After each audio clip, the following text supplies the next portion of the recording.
Welcome to this episode of How I Got Through It from the Practice podcast. Just some quick trigger warnings. Also, you may just, because we cover adult themes, want to think about who you listen to the show around.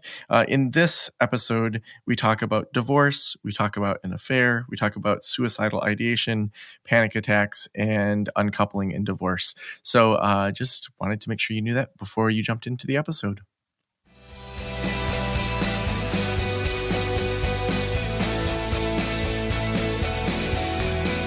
This is the Practice of the Practice podcast with Joe Sanok, session number 743.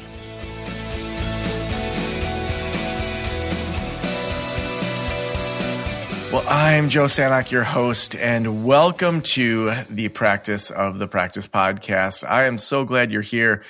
We have been doing this series, the How I Got Through It series. We started in late June, and it's just amazing. I shared at the beginning about how I've gone through quite a bit in the last year and a half of my own uncoupling and becoming an unexpected single dad. And to hear some of these stories of people with like the death of a sibling or son's seizures, and just last week, lies of a married man and unexpected adoption. Stories of just heavy stuff. Today, I'm really excited to be talking with Thomas Olsen. Thomas has been on the show before, and we're going to be digging right in. Thomas, welcome to the Practice of the Practice podcast. Hey, Joe. Thanks for having me back. I'm excited to be here. Yeah. Well, tell the audience a little bit about yourself, about what your life looks like. So I'm also a single dad, like you mentioned, and we'll get into that a little bit more. But last time I was on the show, I was in grad school getting my master's in professional counseling. And I finished that up. I was working as a counselor for a few years, and some unexpected life things that like I said, we'll get into, kind of changed that route for me a little bit. So I'm actually, I'm no longer practicing as a therapist, but I still very much am involved in the space, like the mental health and all that things. It's really still a big passion of mine, but currently work now in tech sales, and which has been a really great transition for me as like moving into being a single dad and those types of things in my life. So it's supported that lifestyle that I've needed really well, but definitely been, that's kind of been keeping me busy being a dad. I have a podcast myself that I run. It's about superhero movies. It's really just a really fun outlet for my friends and I, a couple of buddies and I, to talk about these passionate things. And we try to kind of find some of the more inspiring themes that come out of those films. And so anyway, it's been a lot of fun to do that. And that's kind of been a big passion project for me. So yeah, that's kind of what I've been up to lately. That's interesting. During the summer, kind of as all of my uncoupling was going on, I decided that I'd dive into the Marvel universe. I had never dove in. And so I was like Googling what order should I watch things in and things like that. And it was interesting. I got through probably 10 of the movies, and I needed a break from superheroes. Yeah. That's a lot. Well, now I'm watching Book of Boba Fett. So, it's still kind of in the same genre, but a little bit different, going back to the Star Wars stuff. Nice. So. Well, where does it make sense for us to start the story? Probably, maybe just to take it back a couple years, I guess, for me. And I really kind of what I wanted to talk about mostly is just the going through I know you mentioned like uncoupling and I've gone through a really painful divorce. And so I kind of wanted to share a little bit of that story. So maybe just starting back kind of how everything started, if that works. Yeah. Yeah. That sounds like a great starting point. Okay. So I want to preface too that like, I don't know I think you mentioned earlier, you might have a trigger warning before we jumped on here, but I did want to say that I know this stuff can be heavy and sensitive to people. Everyone's at different stages.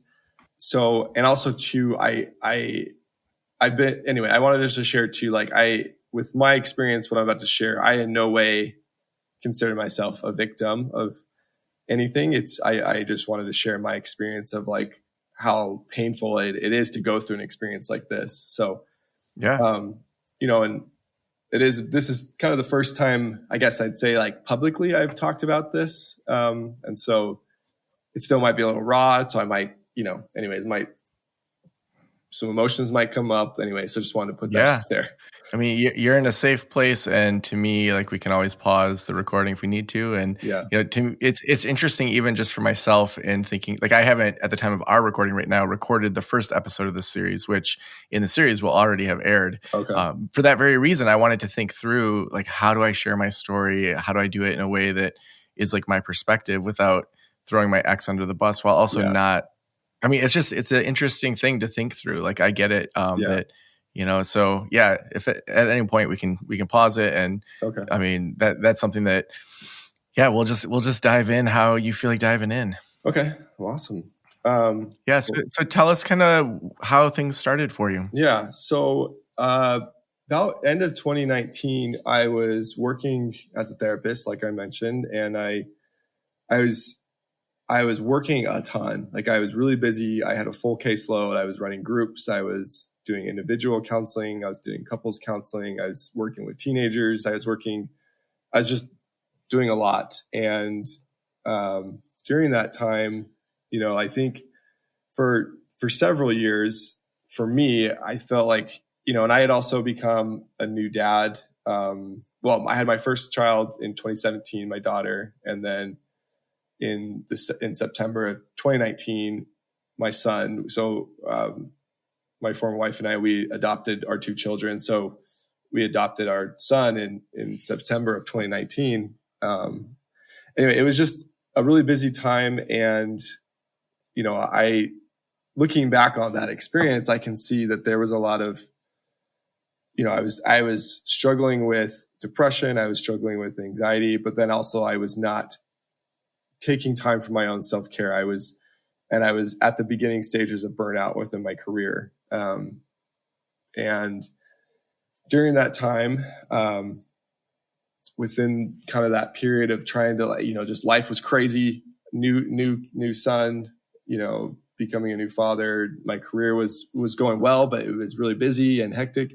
I ended up having an affair with a friend of mine, and that lasted a few months. And eventually it was literally right as the world was changing, as the pandemic happened and people, like the world, everything shut down, is when I ended up disclosing it to my wife at the time, and ended that affair. And she and I, our lives were kind of left in this like chaotic state of trying to figure out what next, what do we do with this? And so really, I guess kind of what I wanted to share was, and I have a question about kind of timeline. So at what part of the pandemic was it that you disclosed this? Was that like right at the beginning? It was literally right at the beginning. So it was like a Friday. Wow. The Thursday before is when, like, I remember like Disneyland shut down, the NBA, like they paused their seat. Like, so everything was just, you go to the grocery store. That was when you couldn't find toilet paper. And that was like, you go to the grocery store and just the shelves were empty, Yeah. Literally that day, I remember going to the grocery store and seeing that. And so it was a really just dark moment. Like I don't know how else to describe it, except it felt just like darkness. Now, what was it about kind of that time that felt like you wanted to come clean with what was happening? I feel like it was, the person, the individual that I was having the affair with, like, I think she and I both knew that at that point, like, it wasn't going to be sustainable. We had developed a real like relationship, real feelings, but at the same time, we knew it was not appropriate. And so we needed to figure out what to do. And so we had kind of decided that we weren't going to continue. And my former wife right at that time began to have suspicions. And so she kind of asked me some questions about things. And then I just ended up telling her, because I was like, I need to get this out. This is not okay. And even just, I felt I couldn't become, I felt like an imposter, like with what I was doing as for my career, helping people through difficult life transitions and things like, and I worked with individuals that had gone through affairs and things. And I couldn't continue it anymore. And it's, at the time, it was this total like shell shock moment of how did I even get in this situation? Like it was kind of confusing and just anyway, it's kind of hard to explain, Yeah. and I feel like I'm maybe rambling with it, but I'm not making sense. But it's just, it was such a confusing time, I guess. Yeah. And so then what were the next things that happened after you told her? So we then separated, and for the next several months, kind of going back and forth on whether or not we wanted to try to work things out. And it was a really just strange. I ended up resigning from my job as a therapist, and then ended up that summer deciding to not continue, no longer working as a therapist, and kind of making a career change. But within our relationship, we just weren't, there was just a lot of up and downs, and I wasn't sure kind of what I wanted or what we needed to do. Around May, so that was March of 2020 is when I disclosed it. Around May, we decided to kind of really give it a try, like really work through it. And I feel like for me, a big thing was we had these two beautiful, beautiful kids together. And my son was he was still a baby at the time. My daughter was 2.5. And I felt, and our kids being adopted, I remember feeling an immense amount of shame of like, I cannot believe that these birth families, they entrusted us with their children, hoping for this, 2-parent home where these kids can grow up, and then I was going to take that away from them. And so I remember like around May being like, I need to make this work. We need to make this marriage work. If she's willing, then let's figure it out. And so we moved back in together. We were doing like an in-home separation at the time. And, it's interesting because over that summer of 2020, it was, that was probably the most difficult part of my life. Like I have never been suicidal in my life before, but around that time, it was pretty consistent. I didn't have any plans or anything like that, but I definitely, like, the thought of continuing living was just, it was so painful. Like I was like, I don't know how to do this, because I look in the mirror and I couldn't even believe what I'd done and how I'd hurt, my spouse, and I'd hurt my children, and the other people involved, the other, couple that was involved in this, and my family and my friends. And it was a pretty big public thing. A lot of friends, a lot of family were very involved in it, which, looking back, I wish there could have been more boundaries with some things, but it was there's a lot of people involved, and I felt like I had just let down like a community of people. And it was, it was really difficult. I'd never experienced panic attacks in my life, and I was daily having panic attacks. There was this deep sadness and loneliness that I had just never experienced. And I was, what was hard about it, I knew that my actions brought me into this situation. And so I felt like there was no room for me. Like I didn't have any reason to like seek help, or, and I was seeing a therapist at the time, but I also just felt like I couldn't really go to my family or my friends because I feel like I'd let them down. And I was continuing to just like feel stuck and trapped in this thing. And then on top of that, I could see the signs that our marriage was not going to work. Like at the time I didn't have all the words for it. Like I just knew within myself, like this is not going to be what's going to be like right for, at least for me. And I can't speak for her, but I just knew that I couldn't heal and I couldn't be the best father I could to my kids if we stayed in this marriage. But I didn't know how to communicate that. I didn't know how to, like, what those feelings were. And so, it was just really difficult. So when did it move into divorce, like filing for divorce and that side of it? So around end of summer, so like around August of 2020 is when I ended up letting her know that I wanted to move forward with divorce. And so that's kind of when that process started. And that is really, I think, too, another turning point where it was like, so my parents were divorced. They got divorced when I was in end of high school, my senior year. And I remember at the time telling myself I would never get divorced. I was like, I'm never going to do that. That's not going to be me. It's not going to be my life. And so to have to kind of like, to finally have that moment of like, that was my life. I had just done two things I never planned to do in my life. I'd have an affair and get divorced. Like those were the two biggest no-nos that I could ever commit. And somehow I found myself in these situations. And it was just even though I knew I needed to get divorced, it was still incredibly hard. There's this, I don't know if you've ever seen the movie The Dark Knight. There's this quote that one of the characters says. He says, you either die a hero or you live long enough to see yourself become the villain. And I remember feeling like I was the villain of like, I become that. And anyway, so that was kind of when the divorce process started, was like, and like August of 2020. And that process can be, I mean, at least, in my situation, I mean, and I have friends that it's been easy. I have friends that's been hard. It's been like the ups and downs of not even knowing, what's that person or that attorney going to say today or this week or this hour. Are there any things from that process that you care to share? I think it's been, that part has been difficult. Like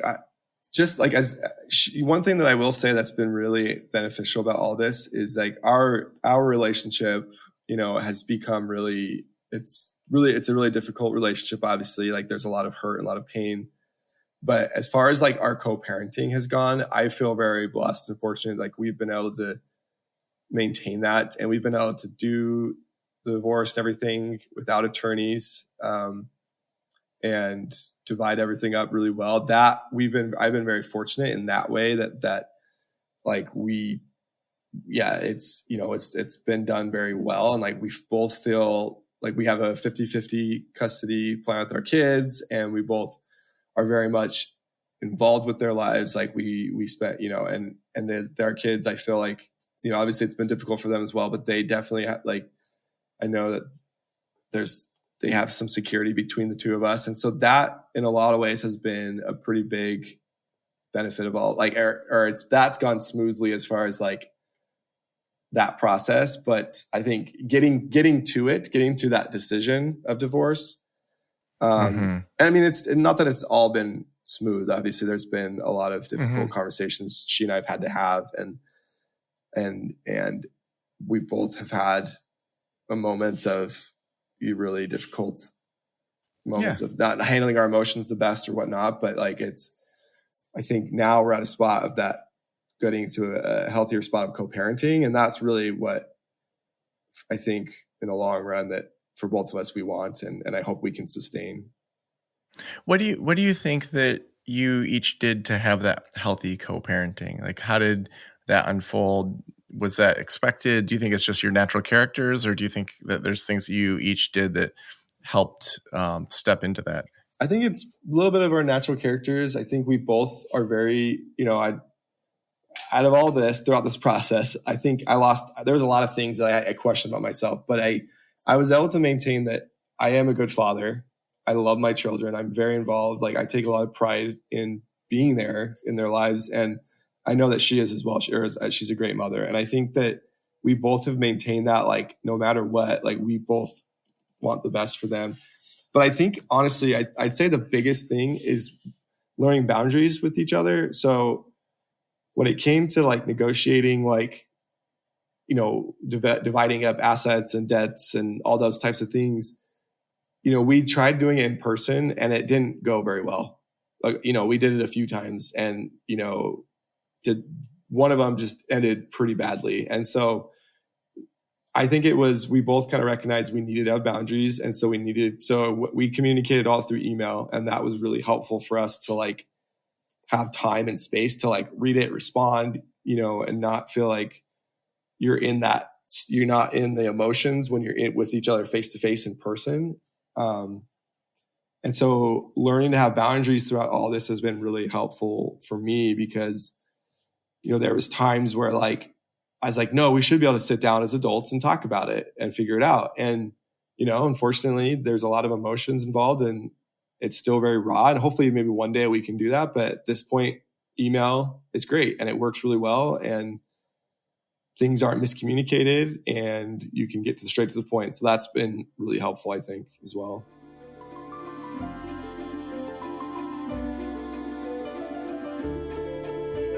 Are you looking to build your brand, but don't know where to begin when it comes to marketing your practice online? Whether you're a seasoned clinician in need of a website refresh or just out of school and need to build your very first therapist website, Brighter Vision is the perfect solution for you. From building your brand and designing a beautiful, customizable website to reflect that, to helping you rank higher with search engines, all of Brighter Vision's online marketing tools are created specifically for therapists. If that piqued your interest, keep listening. Right now, Brighter Vision is offering one of the biggest discounts ever during the 4th of July sale. Sign up for any website package by Friday, July 8th to receive their exclusive tiered discount of $5 per month off the Start plan, $10 a month off the Grow plan, and $20 a month off the Flourish plan during your first year with Brighter Vision. All you have to do is go to brightervision.com/Joe to learn more and take advantage of this great deal. Again, that's brightervision.com/Joe. I'm wondering for you personally, having made the choices you said, and I know that in the application you said there was like guilt and grief and shame and all those things. What were personal habits, mindsets, ways that you have either grown or even just sat with all of those feelings that got you through, especially the thickest part of it? Like you were talking about how, there are certain parts that maybe felt heavier than other parts. Mm-hmm. What were things you did for yourself that have helped you kind of come out on the other side, maybe just a little bit different, a little bit stronger, a little less full of shame? Yeah. And I appreciate you asking that, because that's, I'd say that shame has been a lifelong battle that I've carried with me, that I've struggled with. And at times before all this, I thought I'd kind of conquered it, or I felt like I had a handle. But I realized throughout this experience that I really, there was a lot of things that I still needed to confront in my life. And so I mentioned in August 2020 was when like that decision was made. And we stopped our in-home separation at that point. But at that point, I mentioned I was seeing a therapist before that. I decided to see a different one. I just wasn't getting what I felt like I needed with that other person. And, nothing against that individual, but it just, I think sometimes things just aren't the right fit. And so I started to see a new therapist, right around there. And from about August of 2020 to October of 2020, for about 2-month period, I would meet with her at least twice a week sometimes. And really just, I feel like I did almost like 2 years of therapy within 2 months. And we really, what we did a lot in that was she gave me a space to finally start to grieve all these things in my life that I had never grieved before. I mentioned that we adopted our children, and I had never grieved that we weren't able to have our own children, which that doesn't take away my love that I have for my kids and the way things turned out. I'm very happy and I love my kids. I'm not trying to act like it's not, but there is a grieving process that happens when a person goes through that, of the idea of not having children at all. And so like, there was just a lot of different points in my life that I finally was able to start grieving, if that makes sense. And, so not just that, but then like grieving the relationship, the loss of the relationship, the loss of friendships that I had, because I lost friends because of, this, and I lost, family relationships, like her family, like my in-laws, those relationships have changed and have become different. And so it was just like, I actually allowed myself to be sad. I would sit with myself, and I'd have moments where I'd cry a lot. And I mentioned beginning of the show, like I love superheroes, but I love movies in general. Like film is one of my, it's like almost a spiritual experience for me, like watching movies sometimes, an emotional experience. So I would watch movies, and it would bring out certain emotions, and it would help me to grieve and let go of some of those feelings. And so that was a really important thing. And then of course with that, one of the big things was, I got back. I've always loved outdoor. I love nature. I love hiking, but I didn't do a lot of that once I got married and once I had kids. And so I started to allow myself to go on hikes and get outside and get outdoors a lot. And that was a really grounding thing for me to do. Like when I feel my emotions getting out of were at the point where I didn't feel like I had the control anymore, like being able to get outside in nature. Even, obviously it was hard to sometimes get up to the mountains, but even just getting outside and going for walks. And even it was just with my kids, like we would go on my kids and I went on a lot of walks around that time. And then the last thing I'd say was having just a few individuals that I could go to and I could express these things to. Like I could cry with, I could just share my grievances with, and all they had to do was just listen. I didn't need anything else besides that. So those were probably the biggest things in that moment that helped me to get through that. Yeah. So like to finally letting myself grieve it and let out these feelings, and then having some like the hiking and the friendships to help get me grounded. Yeah. And when you were processing the therapy, was it you'd meditate on it, you'd journal, you just like let it just sit there while you were living life? How did you, after you were in the therapy, allow your brain to process and grieve? Yeah, that's a great question. So I think one was journaling was huge. That was my therapist. Every session, she'd give me journaling assignments and writing.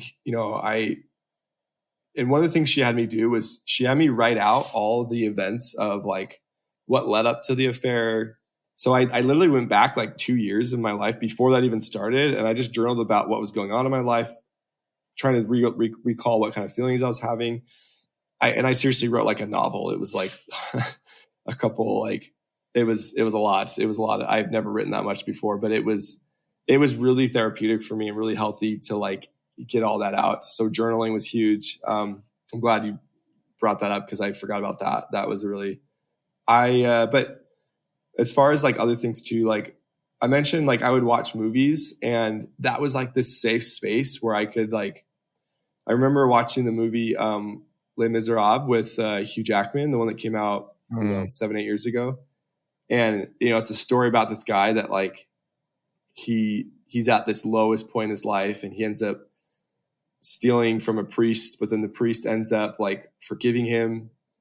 And I can't really, I think he lets him keep what he stole, and he ends up having this, great life afterwards.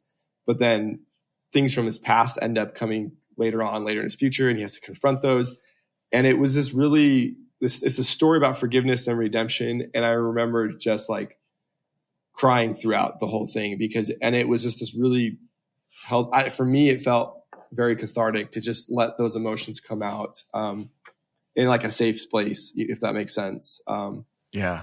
So that was kind of some of the things I did. And then, and I can get into this too in a minute, but like, as I started to get myself, I feel like more grounded, like I meditated a lot as well. I did yoga. I started doing yoga in the spring of 2020, but continued that. That was really helpful. But in 2020, like winter of 2020, like January, February, I started doing EMDR with my therapist, and that was a really, really healing experience as well.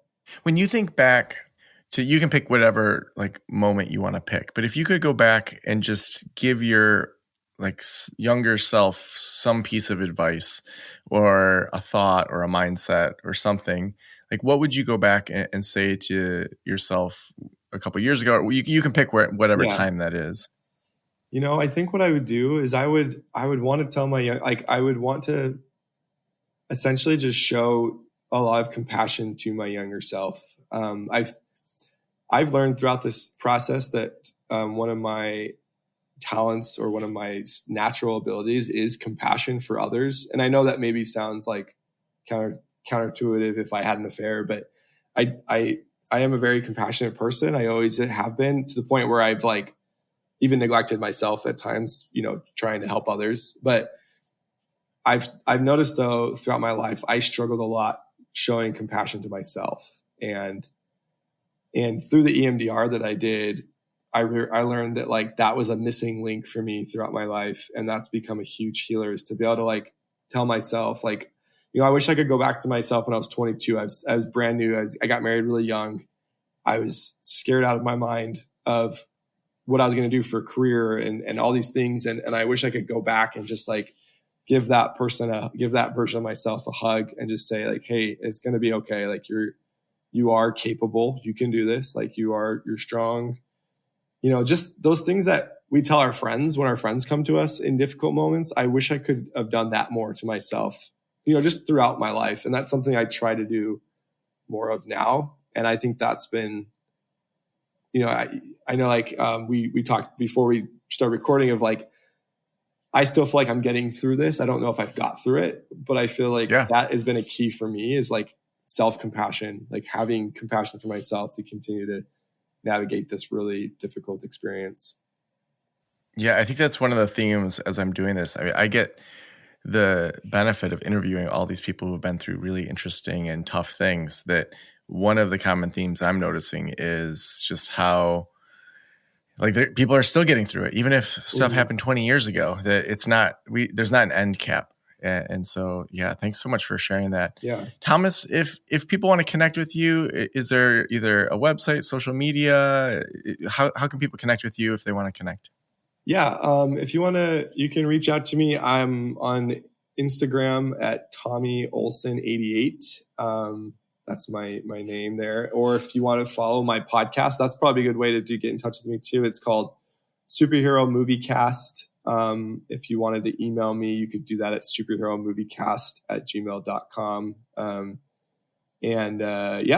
That's, we talk about movies and like superheroes, but we talk about other stuff too, movies and things. And it's just usually just a fun time. But that's probably the best way to get in touch with me. That's so awesome. Well, we'll have links to all those things in the show notes. Thomas, thank you so much for being on the Practice of the Practice podcast. Thanks for having me. Man, this series is so unexpectedly helpful for me. And I love that this series I'm like first and foremost doing as a selfish exploration for myself. Because I think then, like, not that the business and the marketing and all those other things that we talk about, but a lot of that stuff when we talk about business and marketing, I've sometimes felt like, well, I've learned some of these things and I'll pick up tips, but just the personal nature of this series, it's getting me really excited. I'm really, even just thinking through, like those of you who listened to my episode where I talked about my uncoupling, to see the world through my ex's eyes of her decisions, and then to just be able to interview Thomas and hear like the opposite side of kind of my situation, just builds a little click of empathy or compassion for my ex. And that was unexpected. I didn't know Thomas's full story here going into it. And to just have that shift a little bit inside of me is just a big shift for me. So just thanks so much to all the people that have been participating in these episodes. And thank you so much to our sponsors. We could not do this show, this type of series, this depth of just conversations if we didn't have the sponsors that we have. And today's sponsor is Brighter Vision, is another thing you can outsource to. They do websites for therapists. You can head on over to brightervision.com/Joe. Right now, Brighter Vision is offering one of the biggest discounts ever during the 4th of July sale. Sign up for any website package by Friday, July 8th to receive their exclusive tiered discount of $5 per month off the Start plan, $10 a month off the Grow plan, and $20 a month off the Flourish plan during your first year with Brighter Vision. All you have to do is go to brightervision.com/Joe to learn more and take advantage of this great deal. Again, that's brightervision.com/Joe. Thank you so much for letting me into your ears and into your brain. Have an amazing day. I'll talk to you soon. Bye. Special thanks to the band Silence is Sexy for that intro music, and this podcast is designed to provide accurate and authoritative information in regard to the subject matter covered.